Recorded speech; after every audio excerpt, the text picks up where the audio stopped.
Hello and welcome back. I am Pawan Jha and welcome to our YouTube channel Easy Zone. दोस्तों, स्वागत है आपका अपने YouTube परिवार Easy Zone में। आज हम लोग इस वीडियो के माध्यम से पृथ्वी का एकमात्र उपग्रह चंद्रमा के बारे में समझेंगे। साथ ही साथ वो कन्फ्यूज़न को भी निपटा देना है कि चंद्रमा जो बचपन में मामा और जब बड़े हो जाते हैं तो सब लोग कहने लगते हैं कि एकदम मन लगा के पढ़ो या कोई भी काम कर रहे हैं तो मन लगा के करो, हम तुम्हारे लिए भी चांद जैसा बीवी ढूंढ देंगे, या जो बड़े हैं तो चांद जैसा बहू ला देंगे। तो उस कन्फ्यूजन को भी हम लोग निपटा लेंगे कि मामा या बीवी, चांद जैसा कौन। लेकिन फिलहाल हम लोग सबसे पहले समझते हैं चंद्रमा है क्या। देखिए, चंद्रमा को पृथ्वी का जीवाश्म कहा जाता है। चंद्रमा को पृथ्वी का जीवाश्म या रात का रानी कहा जाता है। चंद्रमा पृथ्वी का एकमात्र प्राकृतिक उपग्रह है। और जब हम मून के बारे में स्टडी करते हैं या स्टडी ऑफ मून या चंद्रमा का अध्ययन सेलेनोलॉजी कहलाता है। क्या कहलाता है? सेलेनोलॉजी। तो अध्ययन, जो चंद्रमा का अध्ययन है उसे क्या कहते हैं? सेलेनोलॉजी। जैसे कि आप बहुत सारे टर्म को अच्छे तरीके से समझते हैं। जिस भी चीज़ का अध्ययन हम किसी भी चीज़ का पार्टिकुलर जब स्टडी करते हैं तो उसके लिए एक पार्टिकुलर नाम दे दिया जाता है। जैसे कि अगर हम कोशिका के अध्ययन की बात करें तो वो हमारा साइटोलॉजी हो जाता है। तो उसी प्रकार से जब हम लोग चंद्रमा का अध्ययन करते हैं तो इसे कहते हैं सेलेनोलॉजी।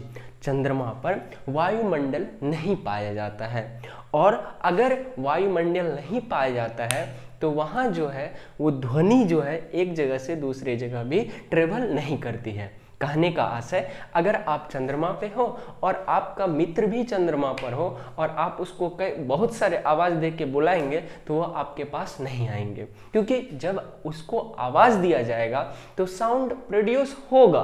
लेकिन आप जानते हैं कि साउंड को ट्रेवल करने के लिए मीडियम की ज़रूरत होती है, और जब वहाँ एटमॉस्फेयर ही नहीं है, वायुमंडल ही नहीं है, तो वहाँ ट्रेवल ही नहीं करेगा आपका साउंड, जिसके कारण आपका साथी आपकी आवाज़ को नहीं सुन पाएंगे। अब जब वायुमंडल नहीं है तो इसके कारण चंद्रमा पर तापांतर भी बहुत ज्यादा देखा जाता है। मतलब डिफरेंस ऑफ टेम्परेचर, मतलब दिन का तापमान कुछ और रात का तापमान कुछ और। जैसे कि हमारे पृथ्वी पर बहुत ज्यादा तापांतर नहीं होता है, जिसके कारण ही हम लोग यहाँ सर्वाइव कर पाते हैं और एक लग्जरियस लाइफ को जी पाते हैं।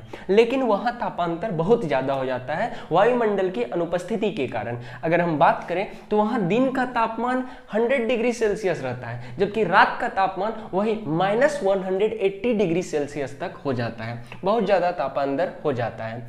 और जो चंद्रमा का जो पार्ट है, जो कि चंद्रमा का भाग है, वह एकदम से समतल नहीं है, कहीं ऊबड़ खाबड़ जैसा है।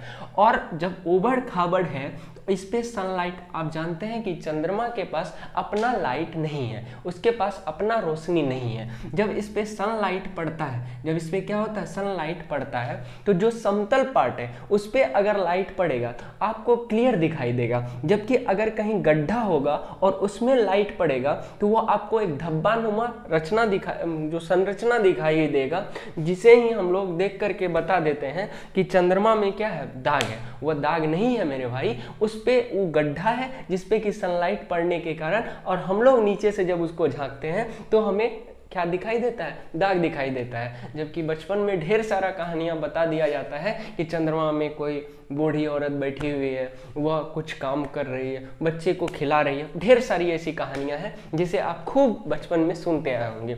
लेकिन वह क्या है, दाग नहीं है। चांद एकदम बेदाग है। चांद क्या है, एकदम बेदाग है। वह शायरी भी क्या होता है, गलत हो जाता है कि जब भी कोई भाषण देने जाते हैं कि मेरे भाषणों में त्रुटियों को माफ़ कीजिएगा, क्योंकि रात में चमकने वाली चंद्रमा में भी दाग है। चंद्रमा में कोई दाग नहीं है, चांद एकदम बेदाग है। उसको दाग दागनुमा नहीं बोलिए। और जो चांद पर जो गड्ढे हैं उसे एक पार्टिकुलर नाम दे दिया गया है जिसे क्रेटर कहा जाता है। क्या कहा जाता है? चांद पर उपस्थित जो गड्ढे हैं उसे एक पार्टिकुलर नाम दिया गया है जिसे कहते हैं क्रेटर। क्या कहते हैं? क्रेटर। और चंद्रमा से पृथ्वी के बीच का जो दूरी है, चंद्रमा से पृथ्वी के बीच का जो दूरी है वह क्या है? 3,84,000 किलोमीटर। कितना है? 3,84,000 किलोमीटर।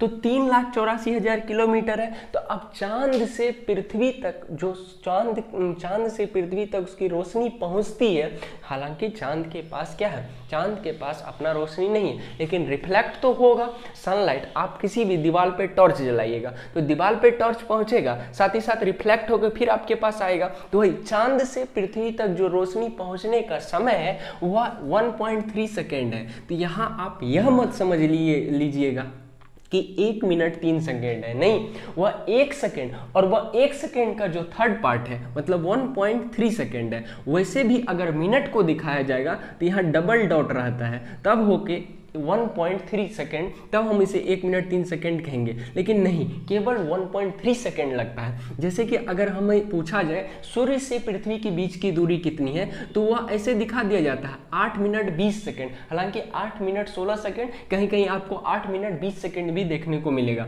तो मिनट को डबल डॉट से दिखाया जाता है। यह एग्जैक्ट 1.3 सेकेंड ही है। वैसे भी आप देख सकते हैं कि जो लाइट का जो स्पीड है वह कितना है? 3 लाख मीटर पर सेकेंड। कितना है? 3 लाख मीटर पर सेकंड। तो 3,84,000 है, तो 1 सेकंड में 3 लाख तो पार कर ही लेगा, 1 सेकंड में 3 लाख पार ही कर लेगा, बचेगा 84,000। तो 84,000 पार करने में कितना? 0.3 सेकेंड, 0.3 सेकेंड। तो इस तरह से 1.3 सेकेंड का टाइम लग जाता है चंद्रमा पर से पृथ्वी तक उसके रोशनी को पहुंचने में। उसका रोशनी नहीं है। अब देखिए यहाँ 2 टर्म को समझना है हम लोगों को, अपभू और उपभू। अपभू और उपभू। अपभू और उपभू क्या है कि यह है पृथ्वी, यह क्या है? पृथ्वी, और ये इसके क्या है? अक्ष। इस पे, इसी अक्ष पे क्या, इसके ही परितः कौन घूमते हैं? चंद्रमा मूव करते हैं।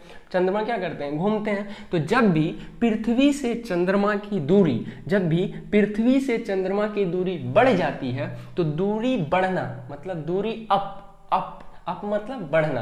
तो जब दूरी बढ़ जाती है तो उसे ही कहा जाता है अपभू। क्या कहा जाता है? अपभू। याद रख सकते हैं, अप मतलब बढ़ना, तो जब दूरी बढ़ेगी तो उसे कहेंगे अपभू। क्या कहेंगे? अपभू। जबकि जब दूरी घटेगी तो उसे कहते हैं उपभू। यह पृथ्वी है और पृथ्वी के परितः चंद्रमा क्या करती है? घूमती है। तो जब पृथ्वी से चंद्रमा की दूरी बढ़ेगी तो उसे कहेंगे अपभू, जबकि पृथ्वी से चंद्रमा की दूरी जब घटेगी तो उसे कहेंगे उपभू। क्या कहेंगे? उपभू। आई होप कि आप अपभू और उपभू को एकदम बेहतरीन सहजता पूर्वक समझ पाए होंगे।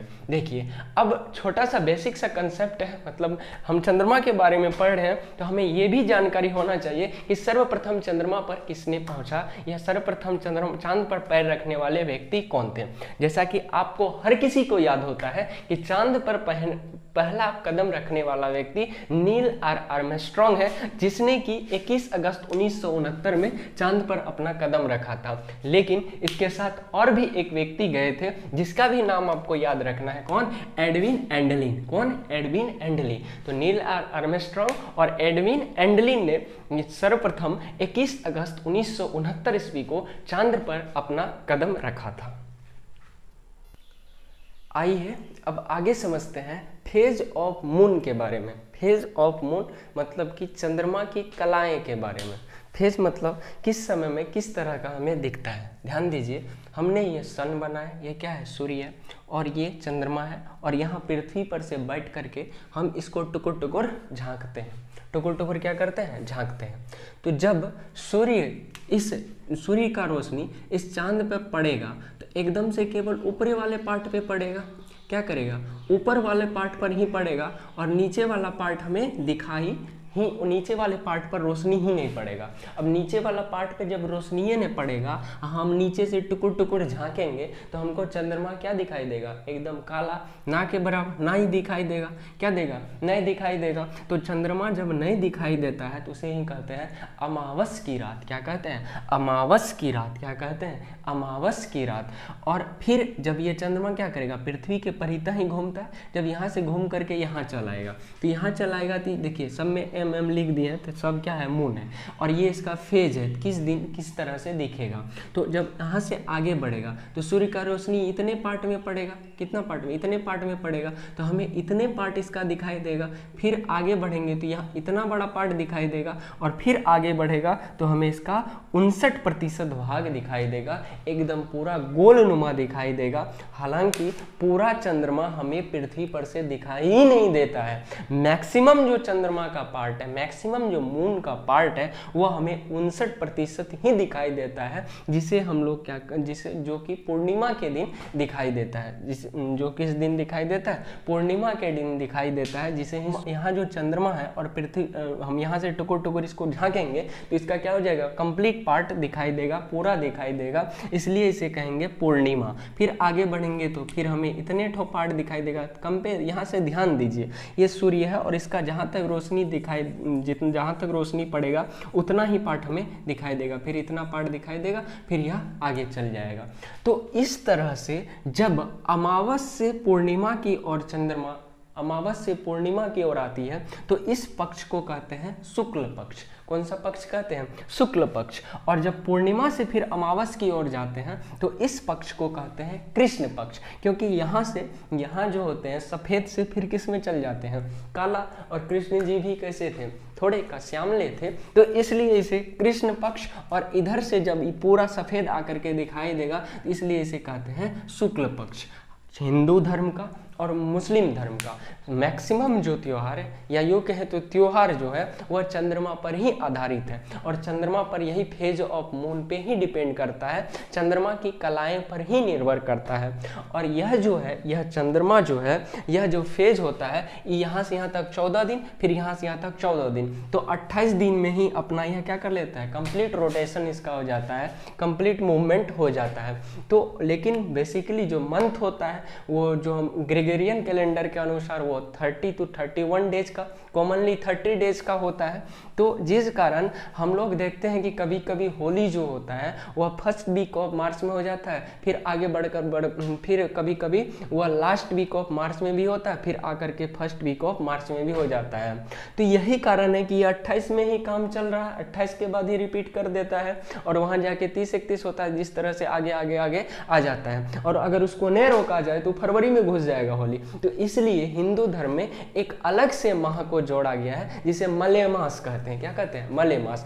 उस मलेमास के तहत उसमें कोई भी त्योहार पर्व नहीं होता है जहां स्टॉपेज होता है कि हाँ कुछ नहीं होगा, तो उसको जोड़ करके पुनः इसको ढकेल दिया जाता है, फिर वो मार्चे में पहुंचा दिया जाता है। जबकि मुस्लिम धर्म में मलेमास माह कोई उसका मतलब उसमें नहीं जोड़ा गया, जिस कारण से कभी देखते होंगे कि मुहर्रम कभी दिसंबर में होता था, आज पहले पहले जून जुलाई मार्च में भी संभव है। वो धीरे धीरे धीरे धीरे पीछे आ रहा है, क्योंकि वह निर्भर करता है किसके, चंद्रमा की कलाएं पर, फेज ऑफ मून पर। और फेज ऑफ मून का रोटेशन जो कंप्लीट हो जाता है वह केवल 28 डेज में हो जाता है। आई होप आप चंद्रमा और चंद्रमा की कलाएं के बारे में संपूर्ण जानकारी आपको प्राप्त हुआ होगा।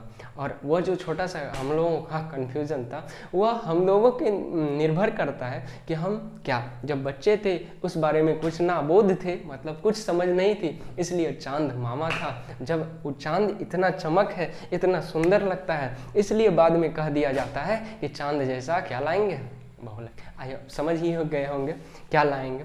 ठीक है, इसी तरह से बने रहिए, मस्त रहिए, स्वस्थ रहिए, ज़बरदस्त रहिए और देखते रहिए आपका अपना YouTube परिवार इज़ू जॉन। जय हिंद।